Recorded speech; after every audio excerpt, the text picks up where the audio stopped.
जय शिवराय शेतकरी मित्रांनो, मी चेतन गोमासे पाटील, कृषी पदवीधर आपलं स्वागत करतो प्रयोगशील शेतकरी या आपल्या यूट्यूब चॅनलमध्ये.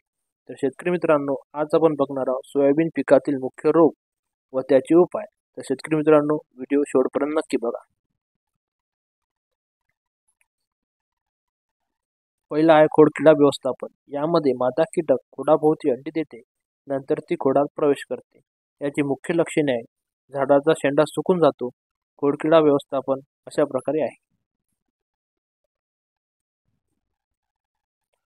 याच्या उपायासाठी आपण क्लोरोपायरिफॉस किंवा प्रोपेनोफॉस या गॅस पॉइझनचा वापर करू शकतो किंवा 5% लिंबोळी अर्क सुद्धा आपण वापरू शकतो. नंतर आहे अडी व्यवस्थापन. याची मुख्य लक्षणे आहे: पानाची चाळणी होते. याच्या उपायास आपण कोलोट्रिपनॉल घटक असलेले कोराझन किंवा इमॅमेक्ट्री बेन्झोएट 5% याचा वापर करू शकतो. नंतर आहे सोयाबीन पिकातील मुख्य रोग येलो मोझॅक व्हायरस.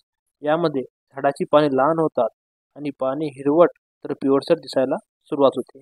याचा मुख्य प्रसार रसशोषक किडीमुळे होतो. उदाहरणार्थ पांढरी माशी, मावा, तुडतुडा यामुळे याचा प्रामुख्याने प्रसार होतो. याच्या नियंत्रणासाठी आपण इमॅडाक्लोप्राइड किंवा 5% लिंबोळी अर्क सुद्धा वापरू शकतो.